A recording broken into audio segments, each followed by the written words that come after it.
আজ আমার শ্রীমতী রাধারানী ললিতা বিশাখা চম্পকলতা তুঙ্গ বিদ্যায়ীদেরকে নিয়ে নাম যমুনায় যাচ্ছেন জল ভরতে।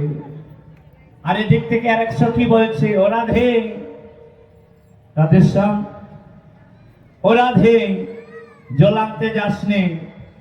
বলি কেন?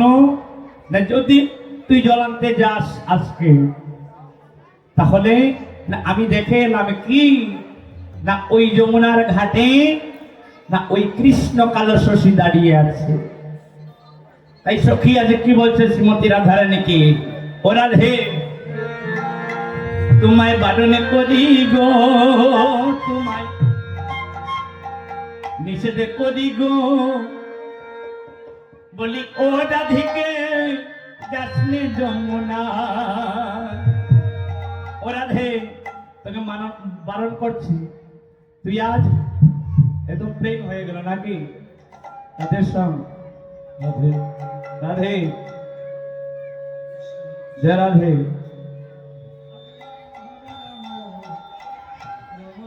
ও রাধে, তোকে বারণ করছি, তুই আজ ওই যমুনায় যাস না। কারণ আমি দেখে এসেছি ওই যমুনায় কৃষ্ণ কালো সোজা দাঁড়িয়ে আছে। তাই বলছি রাধে গো, তোমায় বারণ করি গো, তোমায় নিষেধ করি গো। ও রাধিকে যাসনে যমুনা, তোমায় বারণ করি গো, তোমায় নিষেধ করি গো। ও রাধিকে যাসনে যমুনা।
আমি যমুনায় যাব, কারণ তিনি তো মনে মনে জানতেন যে কৃষ্ণ আমার জন্যই বংশীধ্বনি করে।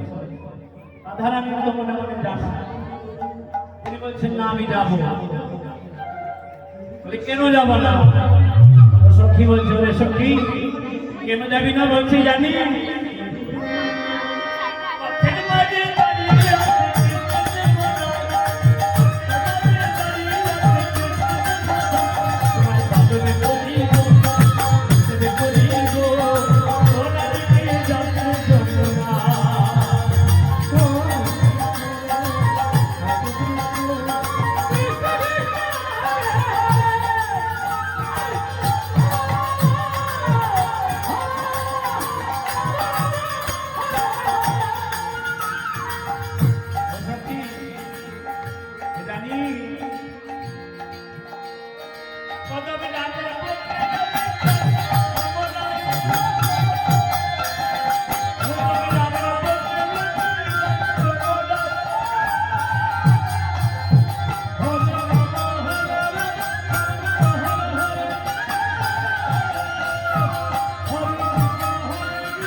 কদম ডালে বসে আছে কৃষ্ণ সমরায়।